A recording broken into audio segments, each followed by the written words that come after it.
Hey, I'm Nieko, welcome to the channel. Today we're going to dive into some of my favorite ways of creating interesting glitchy sounds and effects. We're going to go in order of sort of effort involved. So we're going to start with super easy ways and then slowly progress into more sort of complicated and interesting, unique ways of doing it. And we're only going to be using stock Ableton devices and effects. No one likes getting stuck in the deadly cycle of continually buying more and more plugins to do like more and more specific things. So if you just learn what your tools are capable of already, and like if you can be creative and think of little workarounds or ways to engineer your own sounds using the tools you already have, I think that's like a really powerful and useful skill to learn. And the stock devices are like super powerful. So the first technique I'm going to show you is like super quick and super easy, and it literally takes like 2 clicks, I think. And that is just to like abuse the hell out of Ableton's warp modes, specifically the beats warp. So this technique works best with signals that have lots of random sort of unpredictable transients all over the place. So I've just got some like Foley stuff I recorded, and let's have a look. Scroll through here and find a good sample, one with lots of little transients. Yeah, that'll probably work. What's a longer one? Yeah, this is perfect. So drag that in. So just make sure warp mode is enabled. So click warp, and then it's already on beats mode, and that's the one we're after for this technique. Then click this little drop down here, select the second option, which is just going to loop the transients like ad infinitum basically, and then start pitching it up, and you'll get this sort of weird effect.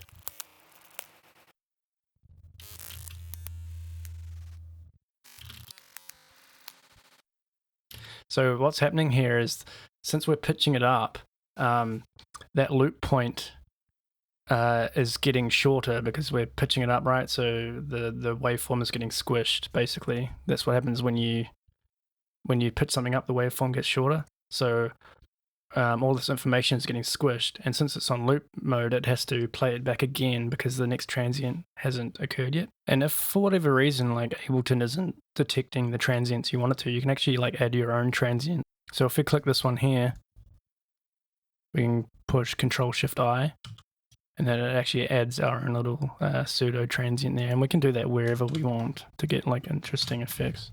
So as you can hear, you actually get a different effect depending on like how much you pitch the transient up. So you can mess around until you like the sound of it. Try heaps of different values. So if we go to like +6, which is closer to the original, you still retain like a bit more of that original sound. If you go all the way up here, it sounds like some weird like robot or computer or something.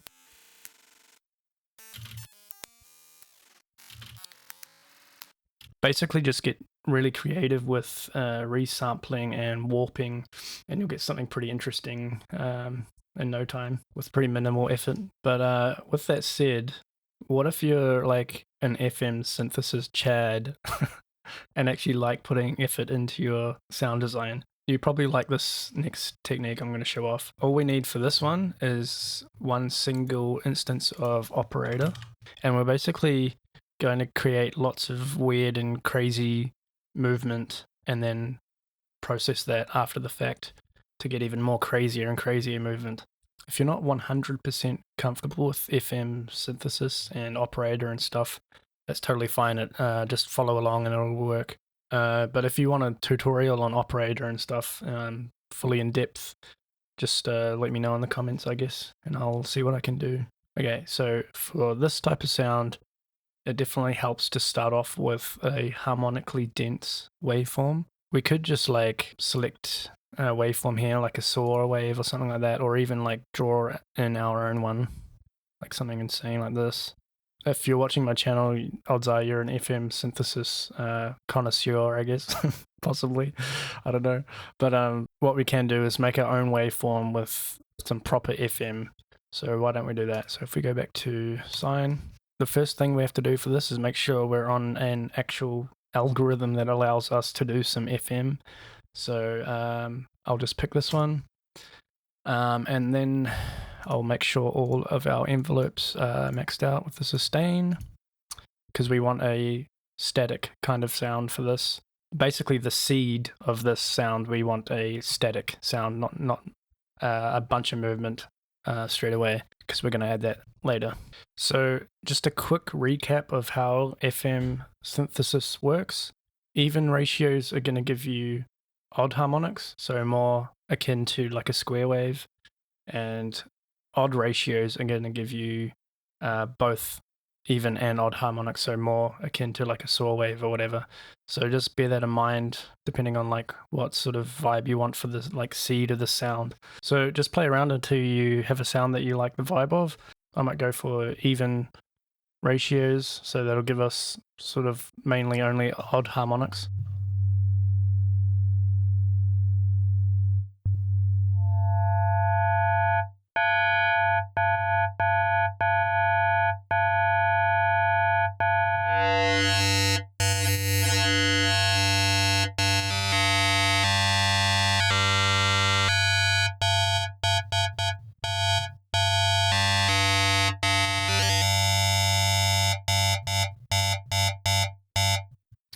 You can play with the feedback as well if you want.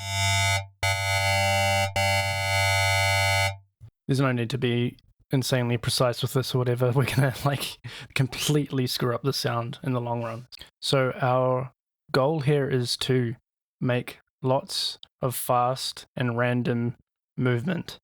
And a good way to do that with operator is to utilize the filter, specifically the morphing filter. So if we just enable the filter there and select this bottom weird looking icon here, which is the morphing filter. Now if we play a note, nothing much is happening because we need to modulate this filter, right? So if we enable the LFO, for now we'll disable these modulations on the pitch of the operators and just enable the filter modulation there and see what happens. Turn the amount up on the LFO.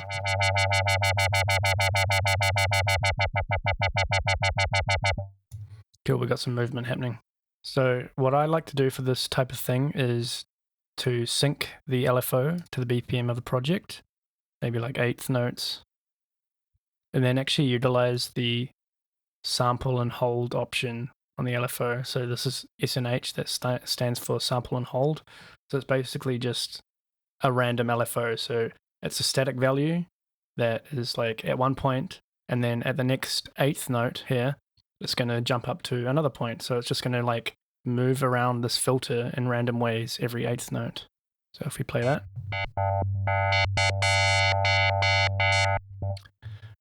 we can bring up the resonance on the filter. Now we're going to start clipping because it's a big resonance boost, so we can just enable the shaper on the filter and enable like soft clipping mode. And instead of actually fully clipping and being like sort of unruly, now it's just going to shave off the top of that waveform and just generate even more harmonics for us, which is ideal. However, we're not actually utilizing the morph filter properly right now. Basically what we're doing is only doing a low pass filter and modulating that because we're not actually morphing the morph filter. And the way we can do that is with this morph parameter here. You can see when I change that, it does all these crazy movements like that. And we can do that automatically with the LFO as well. So if we click on destination B and then find filter morph, and then we get automatic, beautiful morphing, and it's going to be at a completely different value and like filter shape every time this eighth note comes around, which is perfect.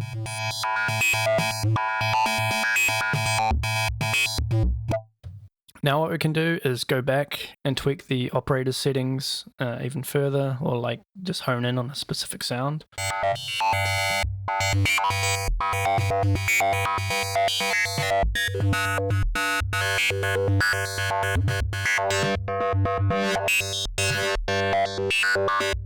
maybe modulating the pitch of the operators is something we do want. So maybe we can only modulate B and C, so that'll keep our actual carrier signal static in pitch, and we're just going to be modulating the amount and position of all the harmonics, essentially.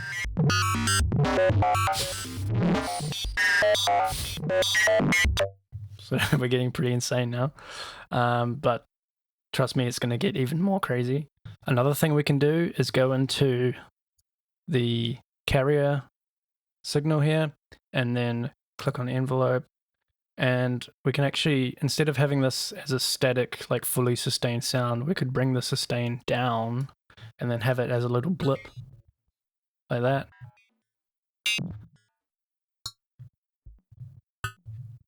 Like that. And then put it on synced mode. So this is going to start looping that little blip.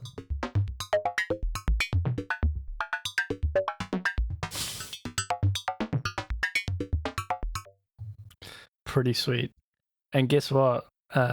We can modulate how fast that's repeating.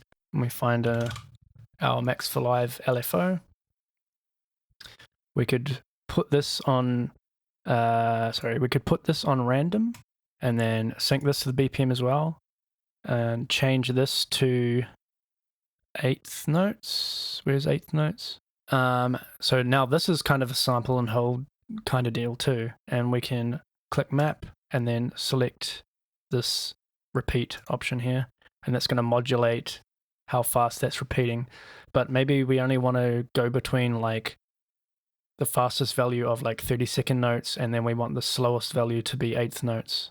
We can just tweak this depth here to something like that, and then turn the offset down until it's doing what we want. We just keep an eye on that.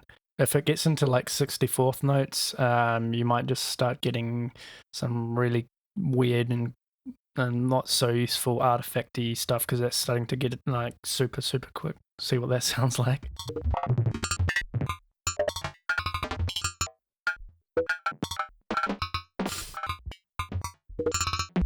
Now while that's playing, we can tweak the decay.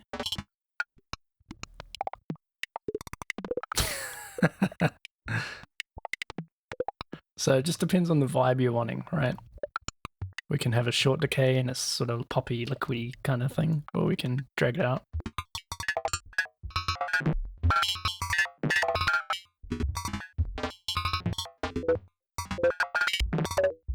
Maybe we'll do something like this for now.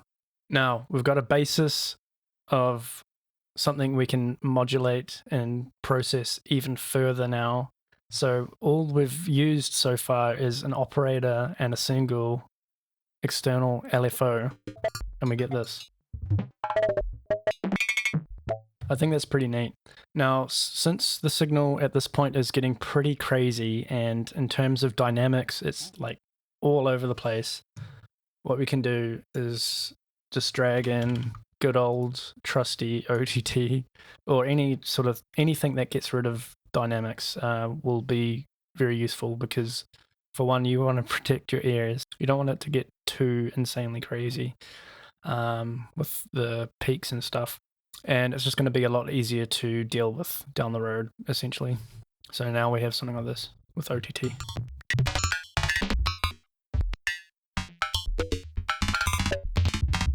So all that's left to do now is figure out interesting and creative ways of processing this even more. This is where it gets really fun, because like the only limit to what you can do is literally your creativity. So I'm going to rattle off a few of my like go-to favorite options for stock devices that are really conducive to getting interesting results with this type of thing. So number one is Buffer Shuffler. You might need to manually download this from the Max for Live stuff in the browser, but it's really neat. One thing I will say though is it seems a little bit buggy with the undo and redo options. Like every time you use a dice roll thing to randomize stuff, it will count as an action in like the undo redo sort of log thing. And so if you have it running in the background and you're trying to work on a track and you make a mistake and you push Control Z, odds are it's not going to Control Z what you just did. It'll Control Z like one of the random dice rolls or something. At least in my experience, I've gotten some weird bugs like that. So what I generally do with Buffer Shuffler is get a good sound and then just record that down, resample it, and then delete it from my project. Now with Buffer Shuffler, you will have to, I think you will have to record down a note here because it works through the transport. So if the actual transport isn't moving, it's not going to process your sound at all. So if you just record down a MIDI note and push play, it will start working and doing its magic. I won't go fully in depth about all these effects, otherwise the video will be like 10 hours long. But basically, one thing I like doing in Buffer Shuffler is doing random selections here with like the stutter parameter, chucking auto on here, and then like maybe either leaving it on random, or if you want something like pseudo random that doesn't really go much beyond what you've already input, you just can click left and right. Usually works quite well because that'll just shift the whole pattern left or right every time the bar loops, and you get this type of sound.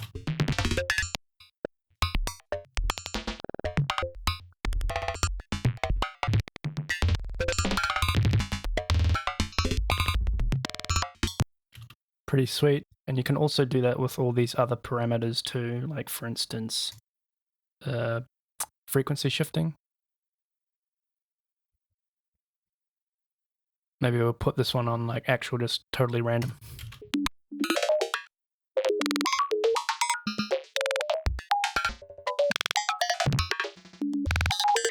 And maybe we should actually put this Buffer Shuffler before the OTT.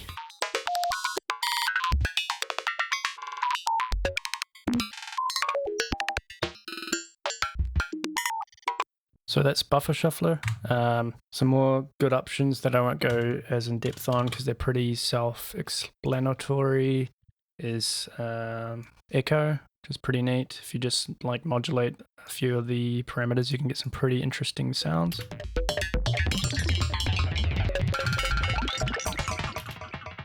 Grain delay is pretty awesome.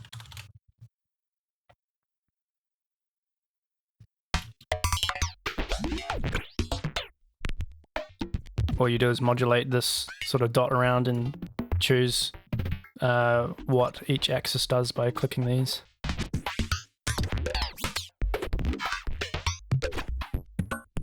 Pretty sweet. Or a really, really cool idea is to use the convolution reverb in sort of experimental ways. So there's a whole section in here dedicated to experimental impulse responses. And if we just click, what's a good one? I think one of these, like, what was it called? Demon delay was pretty sweet, I think.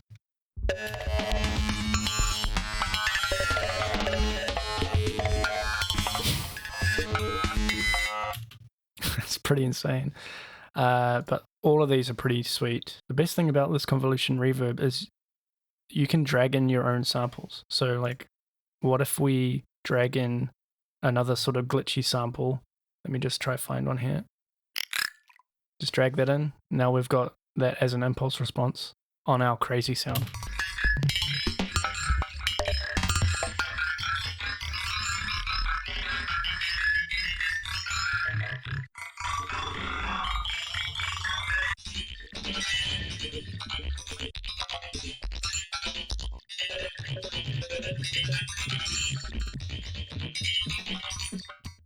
Pretty awesome. And now we can actually take this whole concept a step further beyond. So I'm going to drag in this rack and show you guys how this works. So this is a rack I made, and it's literally one knob, okay? And listen to what it sounds like if I move that knob around while the sound is happening.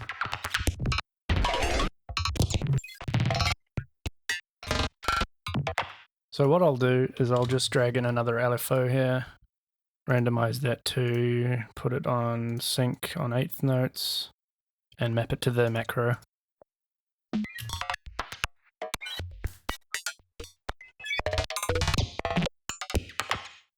So what is happening in this rack? Okay, so if we open this rack up, we can see we've got 5 separate chains, and within each chain, I am processing the signal completely differently. So in this chain here is a buffer shuffler, like we did earlier. The second one here is actually a separate rack that I made, which is pretty much a recreation or an emulation, I guess, of like Valhalla's Supermassive VST. Or maybe I'll even put a free link in the description. Don't know. Then this second one here is a bit more complicated. It's a spectral resonator with a bunch of different LFOs and some pitch shifting and some redux and more LFOs and an auto filter. This next one here is a vocoder on modulator mode. That's also being modulated a bunch. And then this last one is just an auto filter that is going between moving really, really fast and really, really slow, but in a predictable sort of shape. But then also there's this pitch shifter at the end and a compressor. So if you're unfamiliar with how this actually works, let me show you what's actually happening under the hood here. So if we open the chain selector, this is an actual parameter we can modulate here. So the value it's at is denoted by this little blue rectangle at the top. What this represents basically is each chain has a little blue slider here we can expand or make smaller. And when that blue square at the top is over that blue square, that means that chain is active. So what I've done is I've just separated each chain into 5 separate values. So going from 0 to 4. And the chain selector is just going randomly in between each chain. So when it's on this first little bit there, as you saw, that means this first chain is active and the rest are deactivated. Now, there is a problem that you might run into if you try this yourself. So when a chain is active through the chain selector, it's turning the input gain up, and then when it's deactive, it's turning the input gain down. But the problem with that is if you're using time-based effects like delays or reverbs, since it's the input gain and not the output gain, you're going to get any residual tails sort of ring out, even if the chain is deactivated. So that's not really ideal when you're after these really sharp and quick glitchy movements. So the way you can get around that is you select all the devices in that chain and you sort of add them to their own little nested group here, you can see. And then you can map that on-off button on that group to the same macro you've mapped the chain selector to. And then you can go into the mapping menu and then you can change the values up here so that they line up with each little blue rectangle. So when the chain selector is above a certain chain and that chain is active, that actually activates the group within the chain. And when that chain is deactive, it disables that group and therefore cuts the output volume. So it's like a sharp cut. Now you can do it a bit easier than what I've done here. So if I was to do this again in the future, I'd probably click on distribute ranges equally, and then that will distribute all of these chains equally throughout the chain selector. And then when you're in this map menu, these values here are going to be a lot easier to line up because you can just match the numbers. Like this was quite monotonous to set up here because I didn't have actual accurate representation of what these values should be at. Sorry if that was a bit long-winded, but yeah, that's how it works. So you could make your own sort of rack similar to this, and I'll upload this exact rack to my Patreon as well. So if you want to download that, that's where to get it. So the best thing about this rack is we can actually save it as a rack and then drag it onto any other sound in any given project and just automatically glitch it up with like zero little effort now that we've actually made the rack. So if I just drag that on, wait for it to load. So 10 years later, it's loaded and I've mapped the same sort of LFO thing to the macro. So I've just got a normal old hi-hat loop here. Sounds something like this. But if I enable the rack, you get lots of little free glitches you can use for whatever you want. So you can record these down and cut out little bits that you like. Have little perk hits there. That's pretty sweet.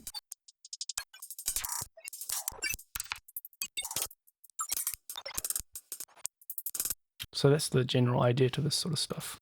So just as an example of how this might work practically, I've got this loop here, shout out Ali Derp. He makes some pretty sweet sample packs and stuff on Patreon, so go check those out for sure. I've got the pretty much stock loop to start off with here, with just some like EQing and filtering and stuff. And then it's going to go into this sort of glitch section. And all I've done here is used the normal old unprocessed loop and then put that rack on it and then resampled it down. And then this second channel here is all stuff that I've pulled from that sort of resampling, and I've just cut it up and moved it around into little sections that I thought worked quite well. So this is what you get after that.